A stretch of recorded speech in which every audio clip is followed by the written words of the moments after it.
Hey guys, welcome to Boxing Squared for boxing news and views from around the internet. It's been really interesting watching the reaction to news that a fight between Deontay Wilder and Tyson Fury for later this year is almost a done deal. What we're hearing is that a rematch clause, that's one of the few things that needs to be squared away, but effectively the bones of the deal are there. They're looking at November, December, and the venue would be Las Vegas. And this is what Tyson Fury is saying publicly. And usually when a fight of this magnitude is in the works, that it's almost done, there ends up being a prevailing theme in the reaction, and generally positive. But for this one, the fans are literally all over the place. Sure, there's a lot of people that are, looking forward to it, but there's other people who are getting a bit salty about it too. And I don't just mean about who's going to win, but there's a lot of people going, well, should this happen at all? And questioning whether it will happen at all. And of course, Anthony Joshua's name, never far from people's lips in boxing, heavyweight boxing these days. It's being mentioned too. Until this point, it had been a bit of a case that, he holds 3 belts. All roads seemingly led to Anthony Joshua for the big names in the division. But what we've got here is Fury and Wilder sort of cutting their own course, looking to fight each other. And obviously, with them being 2 of the bigger names in the division, Fury being the lineal champion in name only at the moment, he obviously was stripped of the actual hardware, but Wilder having the WBC belt, you can sort of see if these two fight, there is a lot on the line, and it does have the potential to increase their commercial value. And obviously, if they did that, then they would have a bit more sway in negotiations with Anthony Joshua. Who doesn't want to give Fury or Wilder 50-50 or anything close to it? So what I'm going to do is I'm going to get to a cross-section of comments from a couple of recent comment sections on my videos, just to illustrate what I'm talking about in terms of this fan reaction. And I'll throw in some thoughts along the way because, it's certainly, I've been a little, not surprised, because obviously some of these guys are controversial characters, polarizing characters, but certainly it's maybe not the sort of, yay, they're fighting sort of thing. This is kind of, one of them gets taken out and then it's on to Joshua. It's certainly been a bit different to that. But you'll hear as we go along. Buckle in. Let's go. So what I've done is I've taken them from all over the place, recent videos, and sort of put them in an order that we can work through. So the first one, this stuff with Fury and Wilder is just play acting. They're trying to force Eddie Hearn's hand into giving more money or something along those lines. Joyce versus Ortiz would be good. And this was from my heavyweight news and brief video. So Joyce Ortiz, that would be a good fight. I think that would really sort of put the acid on Joe Joyce in terms of, is this guy really a top contender? I don't see it getting made though, because Joyce is kind of in that category of who needs him right now. But Ortiz, he's been in that category for a while. But in terms of this headline comment, there is, I guess, a bit of a narrative out there at the moment that if these two, Wilder and Fury, talk about fighting, that it is going to increase the offer to Deontay Wilder. But yeah, I'm not sure that I actually see that happening, because I do think that Deontay Wilder is kind of sick of talking about an Anthony Joshua fight. He's not happy with the offer that's on the table, and he's already said that it's not going to be accepted, that, he's essentially tossing it in the trash. So $15 million, he's not interested for now. But I guess in terms of a Fury fight, what would that generate for him? His highest payday at the moment, $2.1 million. Fury, he's obviously had a few decent paydays, but in terms of how big is this fight, it's interesting. But in terms of, will it force Eddie Hearn's hand into giving more money? Well, it could, in terms of, if they actually do fight and, Wilder comes through that, they're going to have to reassess his commercial value, because I think if Wilder beats Fury, that makes an Anthony Joshua versus Deontay Wilder fight that much bigger. And this could be some of the thinking in terms of, well, take on Tyson Fury now, beat him, and then obviously your chances of getting closer to 50-50 are going to be a lot higher than they are now. And obviously that's the same for Fury too. Okay, so let's get to the next comment. The deal almost done quotes have as many dones in them as Bob Marley's We're Jamming song has jammings. And so this one's in reference to Shelley Finkel saying done about 20 times in his quotes. Hope this fight happens. Fury would get the Big Balls Award 2018 regardless if it happens.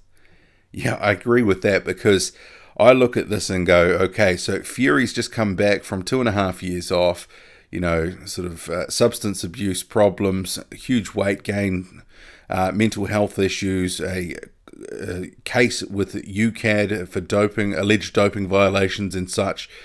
So coming back, and he's just fought Sefer Seferi, and that was a sort of dreadful fight.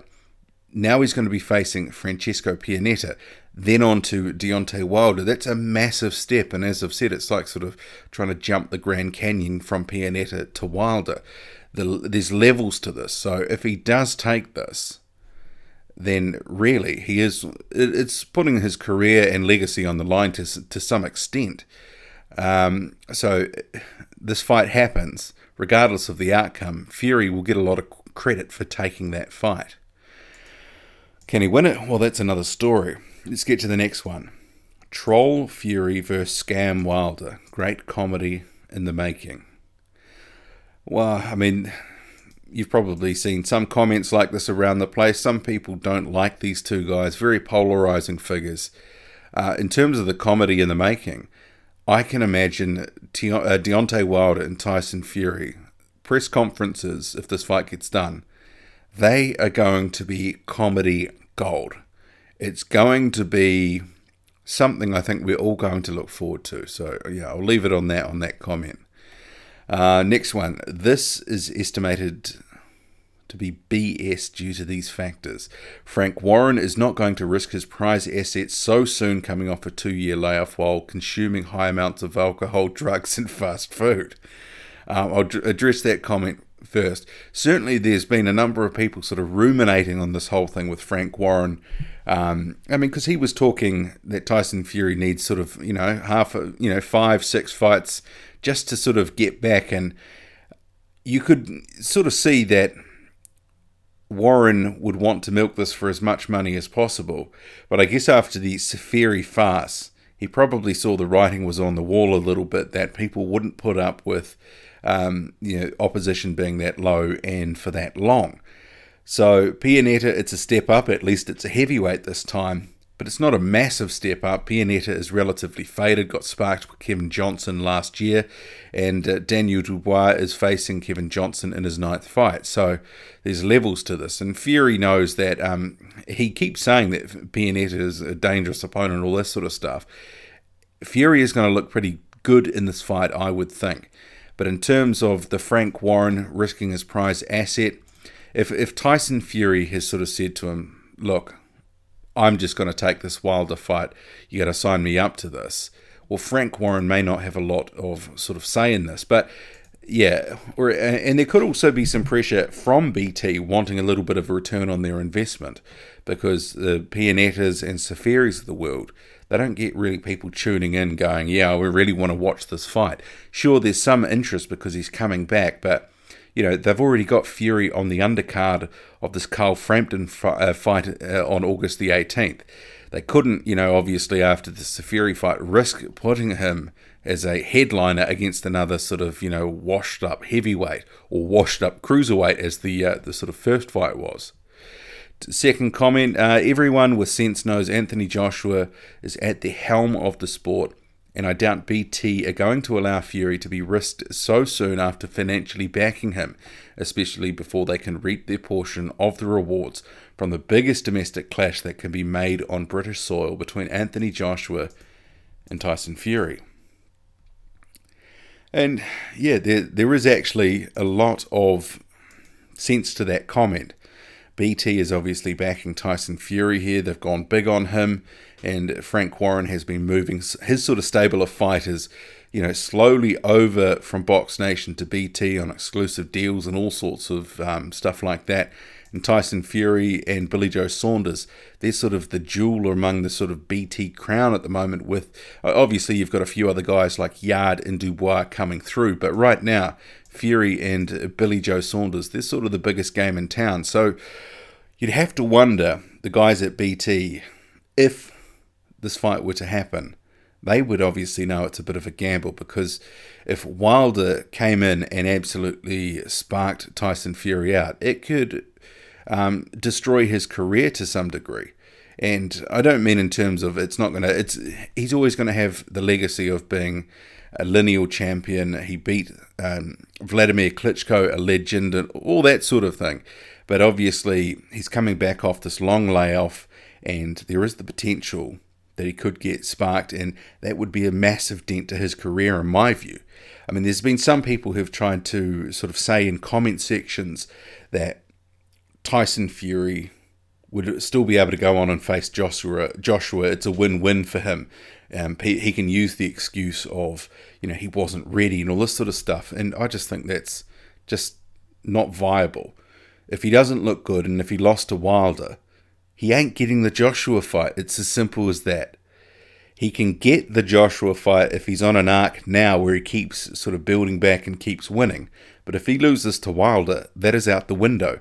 There is nothing for Anthony Joshua, left for there. Because if he got destroyed by Deontay Wilder, everyone would say that Anthony Joshua was cherry-picking Tyson Fury.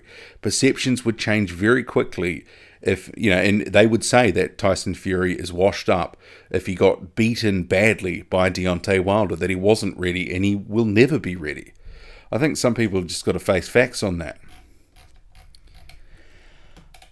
Okay, so Wilder vs. Fury is a hoax. Fury is promoting his next fight, and Wilder keeps his name out there. Fury was never and isn't a draw. There isn't even any money to be made in that fight.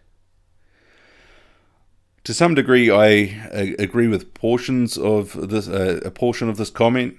Yeah, Fury is promoting his next fight. It's coming up, and he's trying to build a bit of hype for his next appearance.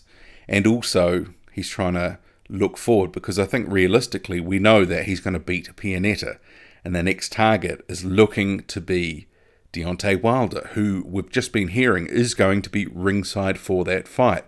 Does take a little bit of shine away from Carl Frampton. He's obviously headlining the bill.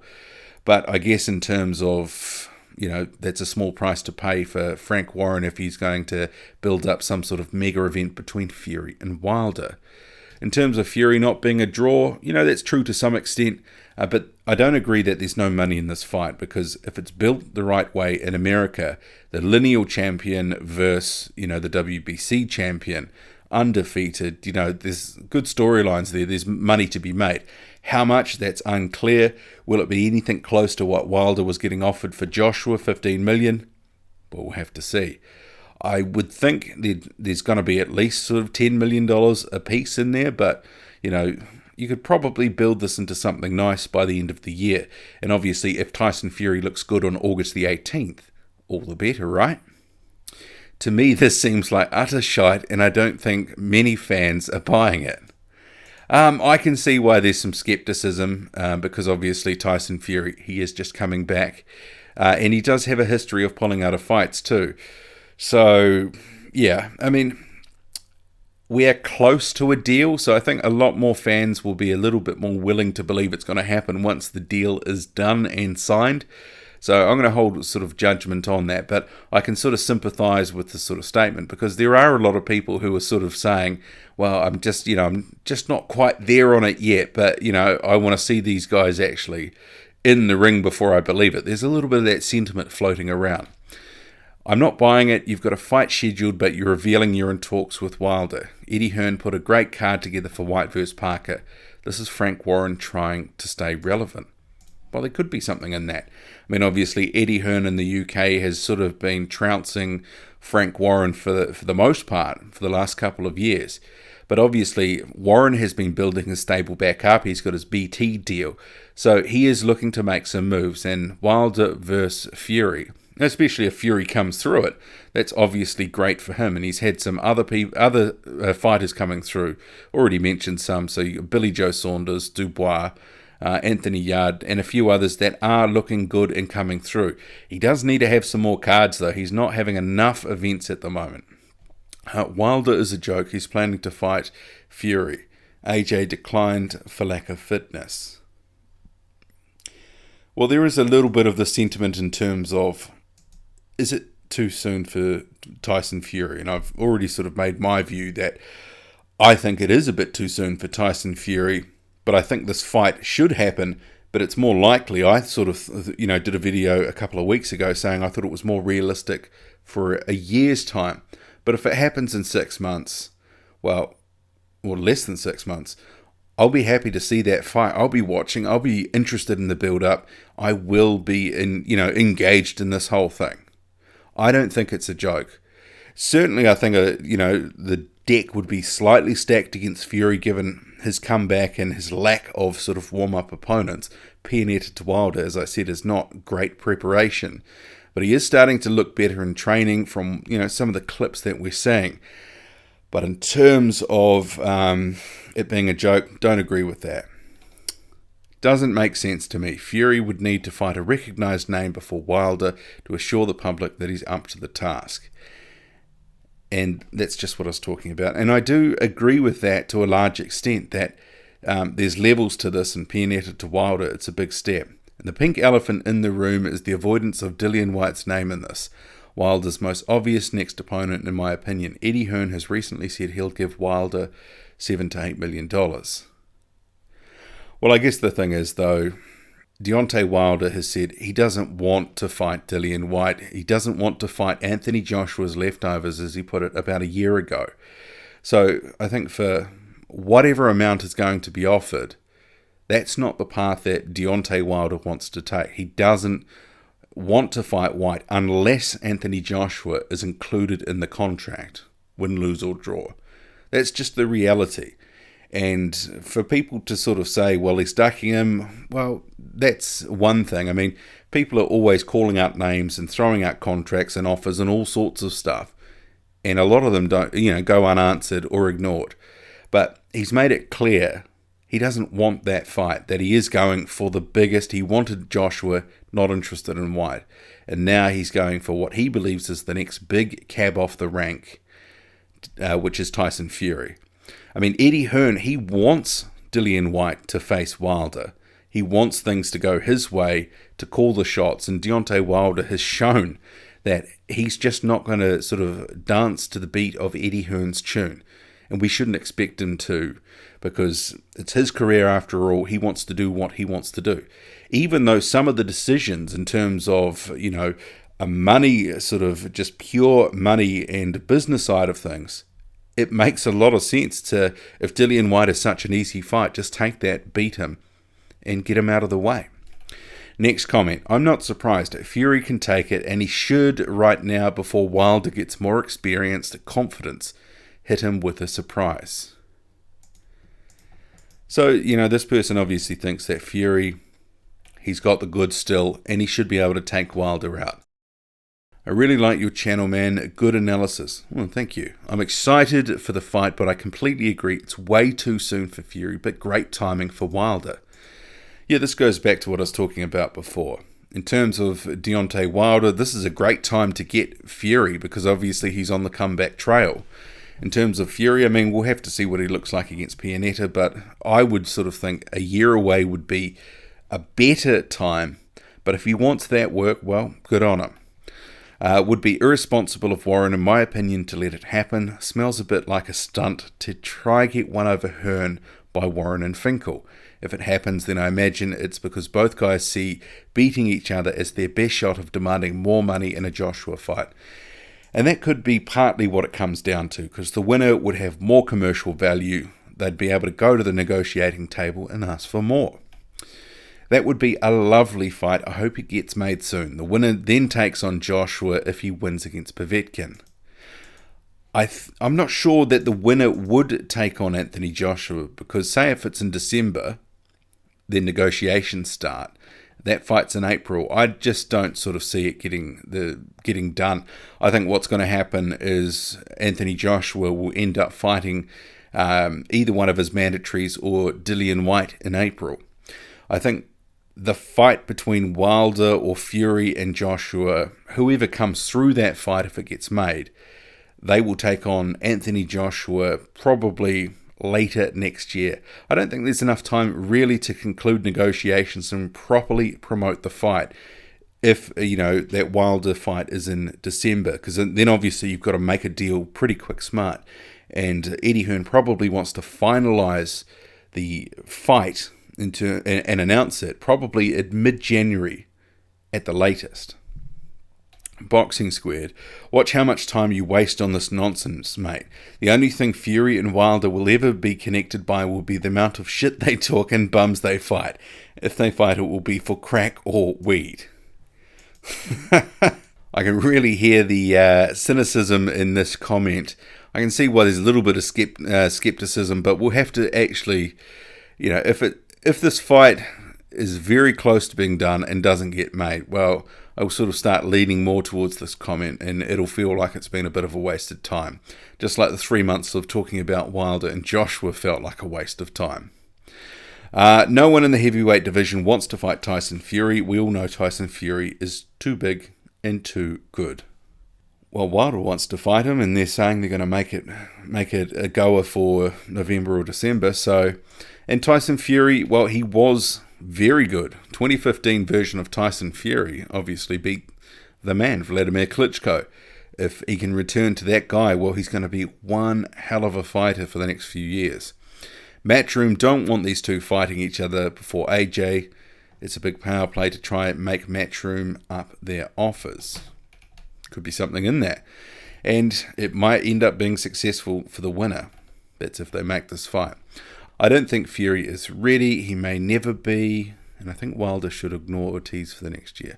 Okay, so don't think Fury is ready. There's a bit of that sentiment coming through. You can sort of see that. The fight will take place because the contract will be fair and equitable. Both Wilder and Fury have an unshakable desire to leave a memorable legacy for the sport, unlike some who abandon the chance of $80 million US and elect to fight Povetkin, an opponent Little Anthony thinks he can beat. Frankly, I hope AJ walks into Povetkin's left hook and gets counted out. Well, that could happen. Povetkin's dangerous. But in terms of Joshua not wanting to leave a legacy, I don't agree with that. He's fought a lot of very good competition.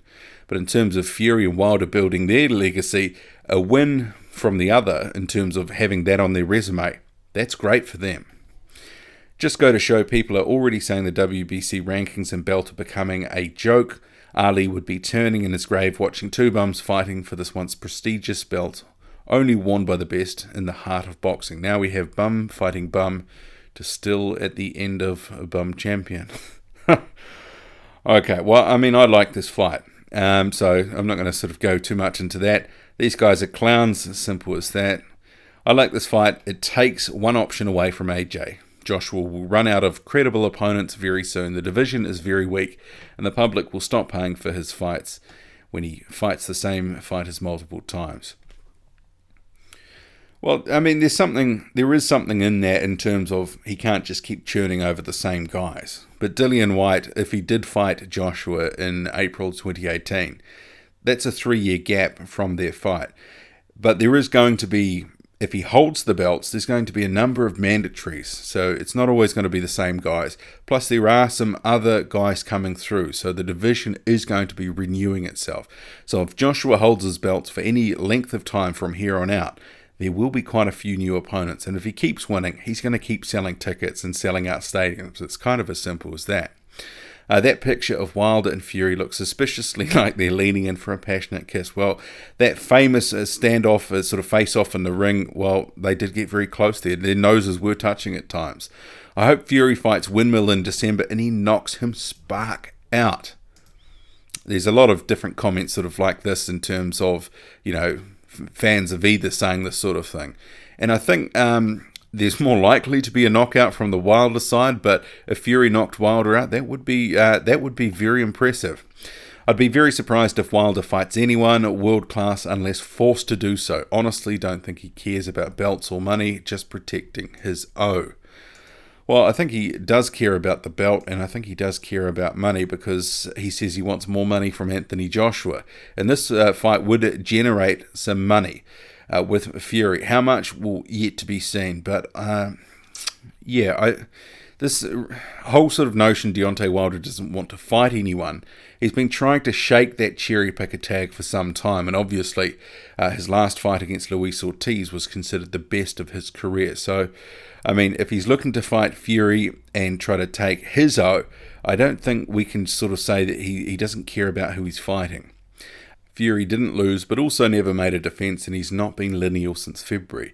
It's not a fight the fans want. I think Fury looking to go to the WBC to negotiate with AJ, and I think Wilder is using it to call AJ's bluff and rush him into paying 50-50 to cash out.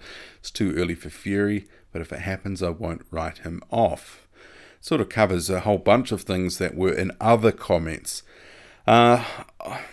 Whether you think it's a cash-out fight, Anthony Joshua and Deontay Wilder, very debatable, but I don't think anyone is going to be rushing to anyone on the strength of this, because Joshua and Eddie Hearn won't.